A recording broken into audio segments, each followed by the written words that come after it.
Welcome back, everybody, to another episode of Advice from a Call Center Geek, the call center and contact center podcast, where we try to give you some actionable items to take back in your contact center, improve the overall quality, improve the agent experience, hopefully improve your customer experience as well. My name is Tom Laird. I am the CEO here at 𝗕𝗡𝗵𝗺 Interaction Marketing with one of my great contact center friends, John Coulter. John, how you doing, buddy?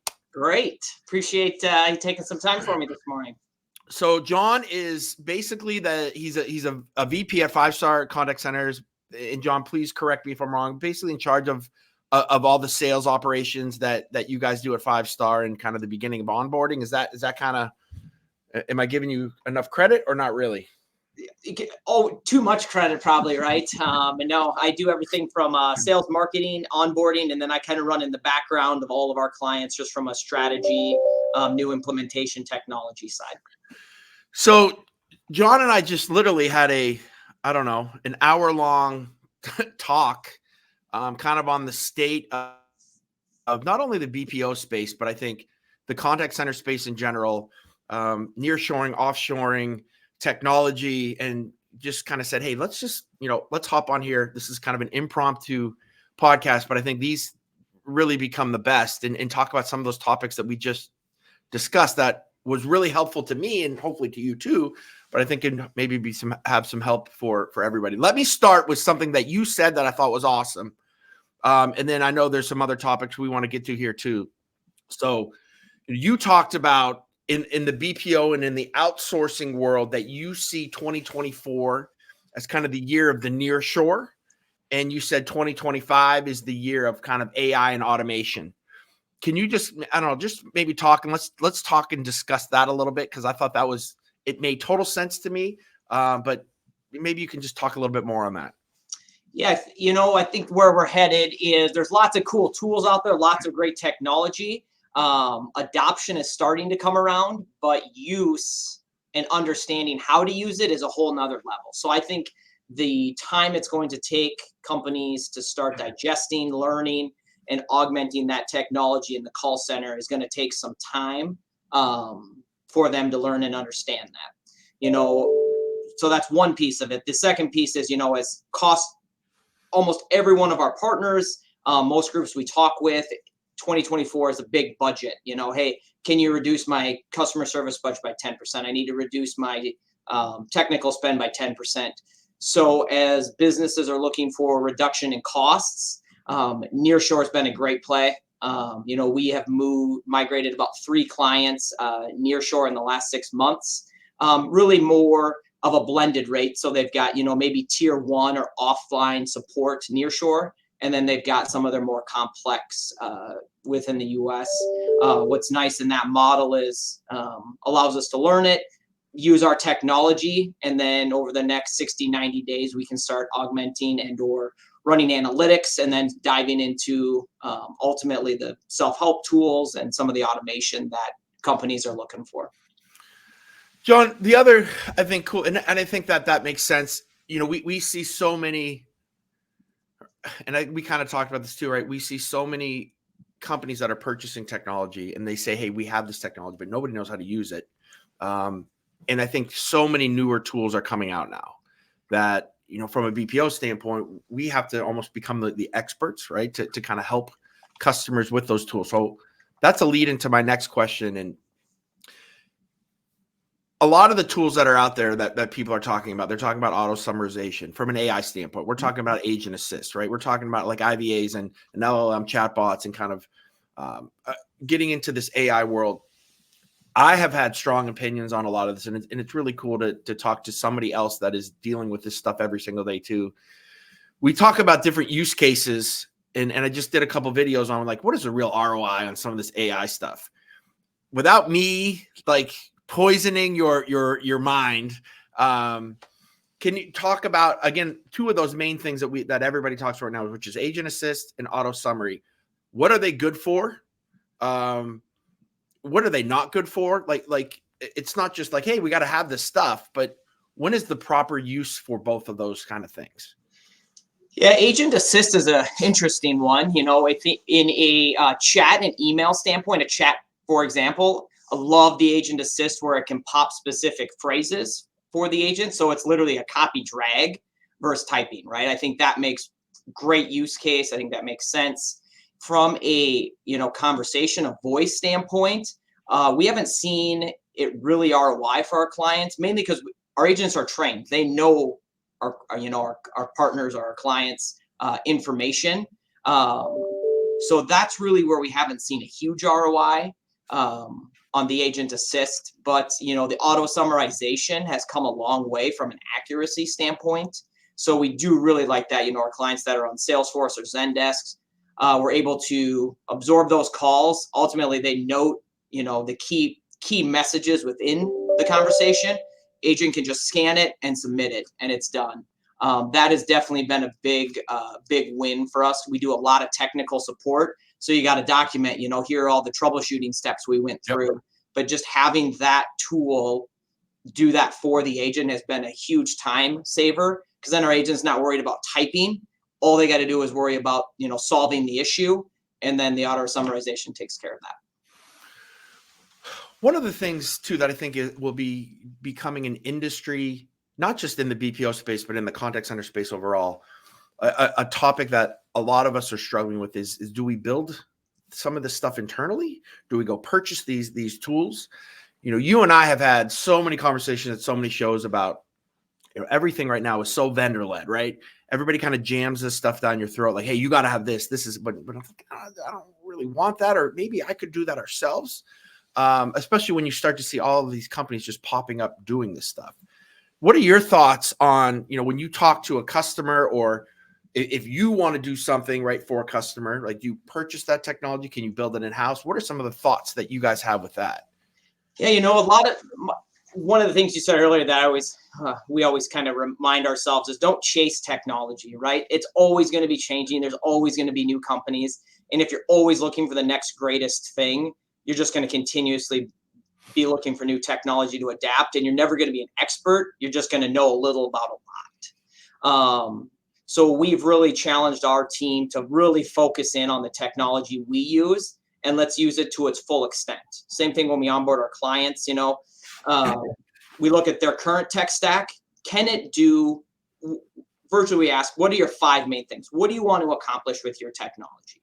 And then we'll dissect whether that technology has that capability or not. And if it doesn't, they could, go on our technology and we can help them.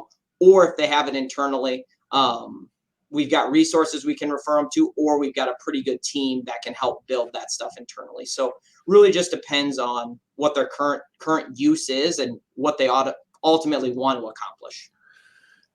Here's I guess a question and a conversation starter too that there's no answer to. I mean, there's no like, this is the answer. It's more of a discussion. I mean, we are not struggling, but thinking through, I think that's probably the better way of all of these different tools, right? And what AI tools really have the most bang for the buck from a client standpoint. What do clients really want? I mean, it's almost a lot of clients are like that 8-year-old child that says, I want that, and I want this, and I want that, because they saw the ads on TikTok, right? And it's kind of like the same concept. It's like, hey, we need this, we need this, we need this. But coming up with that, all right, guys, what's our main goal here? What's the plan? What are the 5 things that we want to accomplish? And I think we're starting to see some of those things, reoccurring, like with some of the technologies.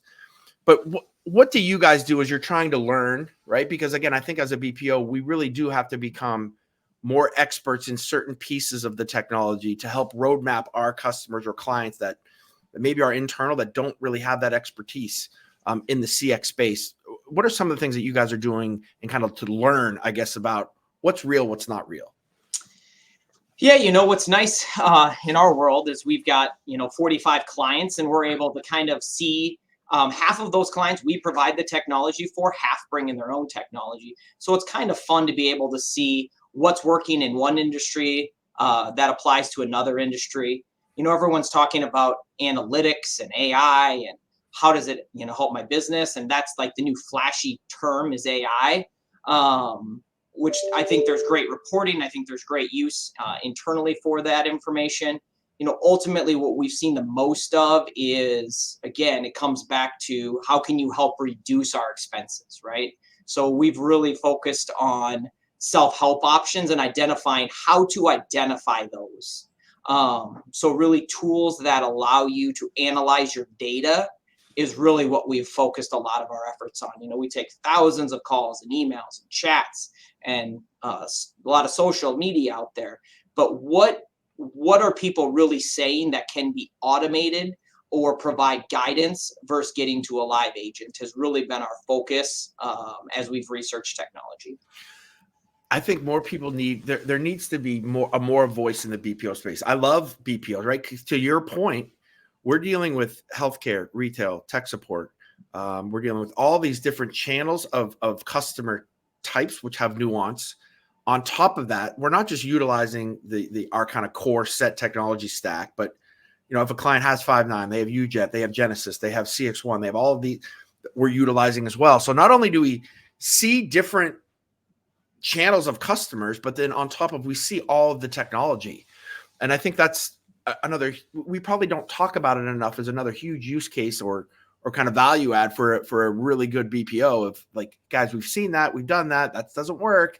I saw this with this customer, which is something pretty cool. Speaking of that, going into this, which is a great lead in, I think, is you and I kind of talked about a different model that could happen in the BPO space, especially here as kind of technology is evolving.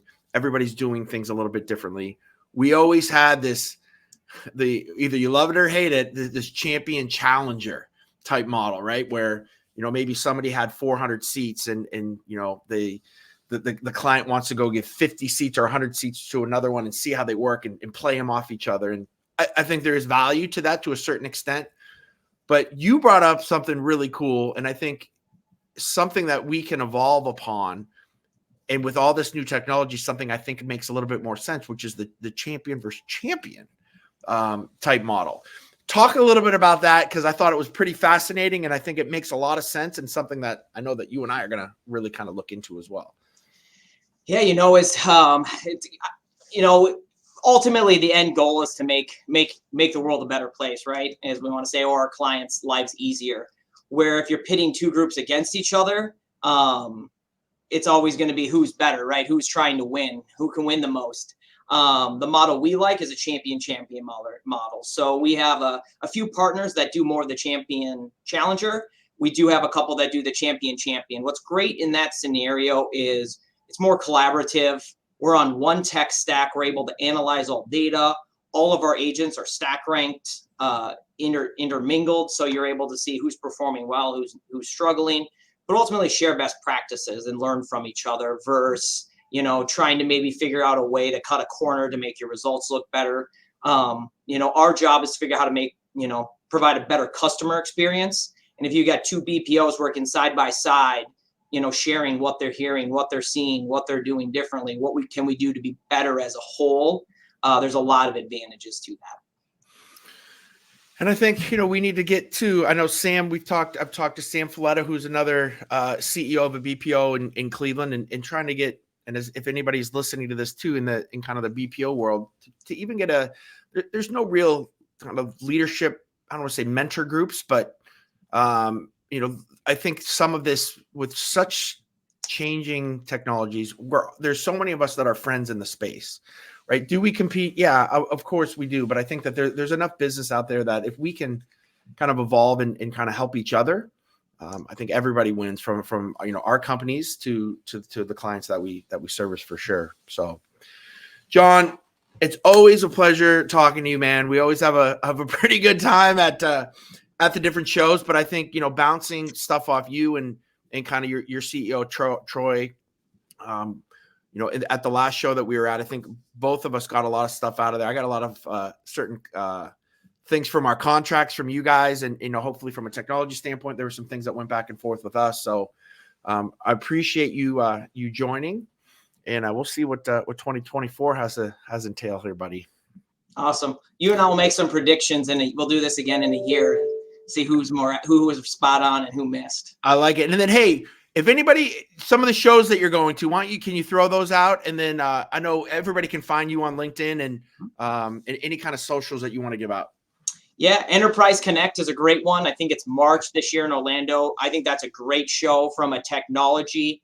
A lot of big, enterprise type software providers are there, really showcasing what's 2024 hold for them and beyond. Great show, always a fun time. We'll be at the Call and Contact Center Expo in June, and then again in October in Nashville. And then AWS is a big one for us as well, with so many clients kind of migrating to that. So where is Call and Contact Center Expo? The first one, is that Vegas? Las Vegas. Yep. Okay. And last year we did a cabana party. Maybe we'll do another one this year. Super fun just to connect with people in a more relaxed environment. Sounds good, buddy. Thanks for coming on. We'll talk again. Awesome. Thanks, Tom. All right, John. Bye.